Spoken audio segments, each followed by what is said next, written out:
Hola, ¿qué tal? Bienvenidos a nuestra primera clase de ilustración digital. En esta clase aprenderemos los softwares que nos acompañarán a lo largo de estas clases. Estos softwares son de uso libre, es decir, gratuitos, pensados para el público que no puede pagar los programas que requieren una suscripción, pero que a comparación de estos no son extremadamente diferentes o funcionan para lo mismo. Existiendo una gran variedad de estos, algunos se orientan a distintas ramas, no solo la ilustración, pero la funcionalidad es la misma. Hay programas con diseños básicos que te servirán para cosas simples, algunos más complejos y otros que incluso por defecto pueden venir en tu ordenador, como el caso de la aplicación Paint de Microsoft. Pero para no complicar las cosas, trabajaremos en el programa Krita, gratuito y de excelente interfaz personalizable, orientada especialmente para la ilustración y creación de historietas y cómic, con un apartado de animación. Aquí, como podemos ver, ya se nos muestra un poco de la interfaz de nuestra aplicación. Tenemos los apartados de comunidad y de noticias. En la parte derecha de nuestra pantalla nos aparecerá lo que es la mesa de trabajo. Y en la parte izquierda nos aparecerá lo que nos importa, lo que es la sección de inicio, donde apreciamos las leyendas de nuevo archivo y o abrir archivo. Y obviamente daremos el clic en donde dice nuevo archivo para empezar nuestros trazos. Aquí tendremos una pequeña pantalla que nos abrirá a la hora de dar clic, donde se nos muestra en la parte izquierda de nuestra ventana la selección de distintos formatos en los que podemos trabajar. De primera instancia está el documento personalizado, donde podremos crear a nuestro gusto o necesidad el trabajo que haremos, las dimensiones, resolución o aspecto de color. Seguido de varias ventanas que nos muestran distintos formatos para trabajar también, como las plantillas de animación, de diseño o de cómic, de textura, etc. Nos centraremos por este momento en el documento personalizado, y aquí tendremos para elegir. Lo que yo recomiendo es elegir de primera instancia los tamaños predefinidos en donde dice predefinido.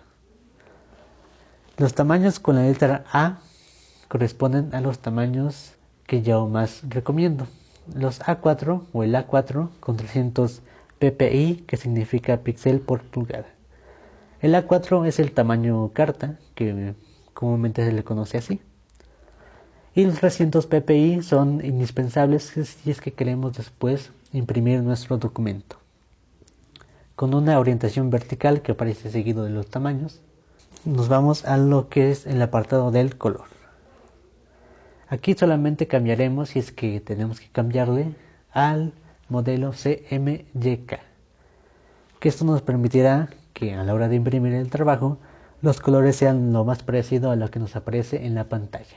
Teniendo todo en orden hasta aquí, daremos en crear y nos aparecerá nuestro documento. Al principio puede parecer un poco complicado entender la interfaz, pero es cuestión de acostumbrarnos. En la parte izquierda de nuestra pantalla nos aparecerán distintas herramientas para modificar nuestro trabajo, desde agregar texto, los pinceles, los cuentagotas, el bote de pintura, la selección y muchas más.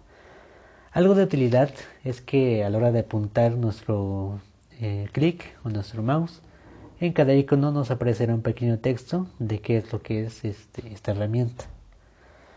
Esencialmente, por ahora, solamente nos enfocaremos en el pincel, que ya nos muestra seleccionado a la hora de crear el documento, o pues es una de las primeras herramientas que aparece.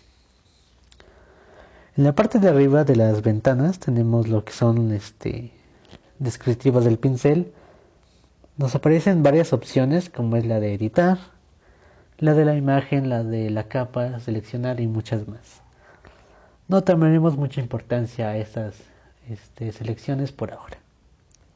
En la parte derecha nos aparece este triángulo con todas las gamas de color, un círculo alrededor, lo que pues obviamente nos permite cambiar el color a nuestro gusto de pues todas las tonalidades que aparecen aquí. Y abajo nos encuentran las capas de pintura. Estas nos van a ser de mucha utilidad y de mucha importancia, pero eso lo veremos un poco más adelante. Por ahora, para empezar a familiarizarnos con el programa, exploraremos un poco estas funciones, que seguramente ya han empezado a hacer por mera curiosidad. Antes de empezar es necesario que tengamos a la mano nuestra tableta gráfica, que si bien se puede trazar con el mouse o con el pequeño panel que se encuentra en las laptops, pues obviamente una herramienta como la tableta gráfica nos hará un poco más fácil el trabajo. Ya una vez que tengamos conectada la tableta, comenzaremos a trazar. Para esto nos ubicamos en la parte de arriba, donde se muestra la variedad de pinceles, que es en esta parte, y elegimos uno que nos convenga. Yo recomiendo probar todos, obviamente para ir conociendo poco a poco cómo funcionan, cómo trazan. Pero de primera instancia seleccionaremos que tiene un trazo un poco más opaco, un poco más como de tinta. Con la opacidad al 100% y el tamaño que nosotros gustemos, nos dirigimos al color y ponemos el color que nos guste. En este caso pues elegimos el clásico negro. Y poco a poco vamos a ver cómo es que traza nuestro pincel. No hay necesidad de ir haciendo algo que tenga sentido. Puedes hacer líneas, puedes hacer puntos, puedes cambiar los colores, puedes elegir más pinceles de la gama que tienes. Es cuestión de ir explorando un poco. Abajo, en las capas, hay que entender algo básico de ellas. La capa en donde estamos trabajando es la denominada capa de pintura 1. Una capa después del fondo. Podemos sobreponer o mandar los trazos que pongamos después con más capas, dándole en el icono de más. Todo lo que tengamos en la capa de pintura 1 quedará al fondo o en el fondo si trazamos algo más en la capa de pintura 2. Para diferenciar usamos un color nuevo, como el verde, y pintamos. Si queremos que lo que haya dibujado en la capa de pintura 2 quede por debajo de la capa de pintura 1, solamente seleccionamos la capa y la movemos debajo de la capa de pintura 1. Y aquí, como podemos ver, los trazos que hicimos en la capa de pintura 1 están por encima de la capa de pintura 2. Y el fondo es usado comúnmente pues para darle color a lo que está muy por debajo de todas las capas. Por eso es que aparece hasta el fondo.